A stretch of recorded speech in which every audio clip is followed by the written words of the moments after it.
এগুলোর দাম কত করে? আমি যেটা ইউজ করছি ওটার মধ্যে দুটার মধ্যে তো একটা তো নাই।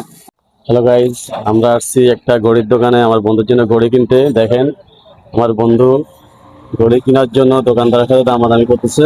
দেখতে থাকেন, আমাদের পুরো ভিডিওটা সাথে থাকেন। এগুলোর দাম কত? এগুলোর দাম কত করে? এগুলো দেখি, এগুলো বাই করো। এটার মধ্যে কি হুজুর অন্য কালার? এটা তো দুইটা কালার না, এটাই আছে সাদাটাই। আমি যেটা ইউজ করছি ওটার মধ্যে দুটার মধ্যে তো একটা তো নাই। তাহলে ভালো করে ফলো করি। তাহলে আপনার এটা কি পানি ঢুকবে? এটার কারণে এটা এটা এদের উপরে এটা হ্যাঁ। সব তো সব একসাথে হয়ে যায়। এখন এগুলো প্রাইস কত করে আপনার একদম? আপনি অফার নেবেন নাকি? হ্যাঁ এখন নেবো আমি। 500 টাকা দিয়ে দেন। হুজুর আমি তো 800 টাকা করে কিনছি যেটা। 500 টাকা ফাইলে নিয়ে নিন। আপনি এখানে একদম 500 টাকা। না একদম না, আপনি বলতে পারবেন ভাইয়া। এগুলো তো আমি 800 টাকা করে কিনছি। ফাইলে নিয়ে নিন, আমাদের 250 টাকা হবে। এইটা তার মানে এটার জন্য পানি ঢুকবে। ফাইনালি ঘড়িটা কিনে পড়লো আমার বন্ধু। এখন